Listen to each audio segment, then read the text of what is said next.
அல்லேலூயா. தேவன் இந்த 365 நாட்களும் நம்மை அருமையாய் நடத்தி வந்தார். அவருடைய கிருபை வேறொன்றுமில்லை. நம்முடைய திறமை, ஞானம், பட்டம், பதவி, அழகு, சௌந்தரியம் எதுவுமே இல்லை. அவருடைய கிருபை தான் நம்மை நடத்தி வந்தது. ஸ்தோத்திரம். நம்ம நிறைய நேரங்களில் நிறைய வாலிப பிள்ளைகள் நம்ம எதையோ பார்த்துட்ருக்குறோம். நியூஸை பாருங்கள், தேசத்தில் நடக்கிற நியூஸை பாருங்கள். நியூஸை பார்த்தோன்னா ஆண்டவருக்கு நாம் நன்றி சொல்லுவோம். கடந்த நாளில் ஒரு வீட்டில் போய் நான் அமர்ந்து கொண்டிருக்கும்போது அங்கே ஒரு நியூஸ் போட்டாங்க. உத்தரப்பிரதேசத்தில் நடந்த சம்பவம். ஒரு இந்த மகேந்திரா கிரக்ஸ்ன்னு நினைக்கிறேன், அந்த ஒரு வண்டி அப்படி வந்துட்டுருக்கு. அதுக்கு பின்னாடி ஒரு லாரி வருது. இந்த லாரி பெரிய லாரி. அது வேளாண்மை கழிவுகள் அதை எடுத்துகிட்டு அந்த லாரி வருது. சரிங்களா? ஃபுல்லாக அது ஃபுல்லாமே அக்ரியில் வேஸ்டானதை எடுத்துகிட்டு அந்த லோடு வருது. இந்த இந்த இந்த வண்டிக்காரன் இப்படி போகிறான். அந்த லாரிக்காரன் என்ன பண்ணுறான், இவன் அந்த லாரியை பார்த்து இவன் வண்டியை நிறுத்தியிருக்கணும். இவன் என்ன பண்ணிட்டா, இந்த இந்த இந்த க்ரக்ஸ் இந்த கார்காரன் என்ன செஞ்சுட்டு அப்படி வந்துட்டான். அந்த லாரிக்காரன் அப்படி வந்த உடனே அது ரோடு ரெண்டாக பிரியிற டிவைடர் இருக்குது. அந்த திண்டு மாதிரி ஒன்று இருக்குது. அந்த திண்டில் ஃப்ரண்ட் வீல் அடித்த உடனே லாரி பல்ட்டி அடிச்சிடுச்சு. அடித்த உடனே இந்த விவசாய கழிவோடு வர அந்த ட்ரக்குனுடையது அப்படியே அந்த வண்டி இந்த இது பார்த்தீங்களா க்ரக்ஸு, அதில் போட்டு அப்படியே அமுத்திருச்சு. அந்த சிசிடிவியில் அப்படியே எடுத்துருக்குறாங்க. கடைசியில் அதெல்லாம் பறித்து எடுத்தால் பார்த்தீங்கன்னா அந்த வண்டி தரையாயிடுச்சு.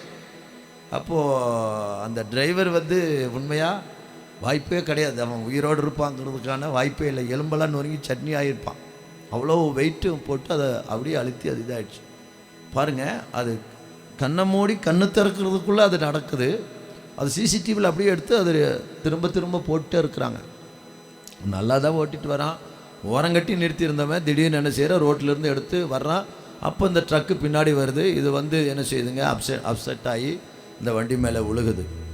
அப்போ பாருங்கள், இதெல்லாமே அவன் நினச்சி பார்த்துருப்பானா, இல்லை நம்ம வாழ்க்கை முடிஞ்சுன்னு நினச்சிருப்பானா? எதுவுமே நினச்சிருக்க மாட்டான். கண்ணை மூடி கண்ணை திறக்கிறதுக்குள்ளே அவன் லைஃப் என்ன ஆயிடுச்சுங்க, முடிந்து விட்டது.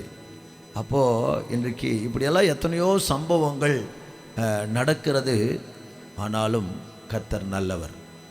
அல்லேலூயா. கர்த்தர் நல்லவர். நம்மையும் நம்முடைய குடும்பங்களையும் பாதுகாத்து கொண்டார். நம்ம ரொம்ப தூரத்துக்கு போக வேண்டாம். இந்த வாரத்தில் கோயம்புத்தூர் மரக்கடையில் கணவன் மனைவி, ஒரு இஸ்லாமிய சகோதரன், அவங்க மனைவி 2 பேரும் பைக்கில் போகிறாங்க. பைக்கில் போகும்போது ஒரு பஸ்ஸுக்காரை தட்டி விட்டு 5 கார்னரில், மரக்கடை கோயம்புத்தூர் 5 கார்னரில் தட்டி விட்டு அவன் அந்த பக்கம் விழுந்துட்டு இந்த லேடிஸ் வீலுக்குள்ளே விழுந்து டயர் ஏறி ஸ்பாட் அவுட்டு. சரிங்களா? அவன் அந்த பக்கம் விழுந்துட்டான். இந்த லேடி இந்த பக்கம் பஸ்ஸு டயருக்குள்ளே விழுந்துட்டாப்புல. ஓரமாக தான் போகிறாங்க. பஸ்ஸுக்காரன் தட்டின உடனே வண்டி வைப்ரேட் ஆனதில் அவன் அப்படி சாஞ்சிட்டு, இந்த பொம்பளை இப்படி சாஞ்சு புருஷன் கண்ணு முன்னாடி. இப்போ எல்லாமே சிசிடிவி வச்சுக்கிறதுனால எல்லாம் லைவாக போடுறாங்க. கண்ணு முன்னாடி ஏறி ஸ்பாட் அவுட்டு. பாருங்களேன், அவனுக்கு எவ்வளோ வேதனை இருக்குன்னு நினச்சி பாருங்களேன். எவ்வளோ கஷ்டம் இருக்கும் வாழ்க்கையில், எவ்வளோ ஃபீல் பண்ணுவார். அப்போ என்ன அப்படின்னு கேட்டிங்கன்னா, இன்றைக்கு பாருங்கள், கர்த்தர் நம்மை ஒவ்வொரு நாளும் கிருபையாய் நடத்தி வருகிறார். அல்லேலூயா. அதனால் ஆண்டவர் ஒவ்வொரு நாளும் உங்களை, என்னையும், நம்முடைய பிள்ளைகளையெல்லாம் கிருபையாக என்ன செய்கிறாருங்க, நடத்தி வருகிறார். வேறு ஒன்றுமே கிடையாது, அவருடைய கிருபை தான். இப்போ இதிலிருந்து நம்ம புரிஞ்சுக்கணும், நாம் ஆராதிக்கிற கர்த்தர் நம்மோடு இருக்கிறார். அதனால் நம் அதாவது சுகமாய் போய் நம் சுகமாய் கடந்து வருகிறோம். அல்லேலூயா. அதனால் இன்னும் அவருக்கு நன்றி சொல்லுவோம். ஆண்டவருக்கு இதல்ல, இந்த 365 நாள் நடத்தினதுக்கு நன்றி இல்லை, உயிருள்ள 4 வரையும் நன்றி செலுத்துவோம். இன்னும் அநேக காலங்களை கர்த்தர் நமக்கு தருவார். அல்லேலூயா. ஸ்தோத்திரம். ஆமென்.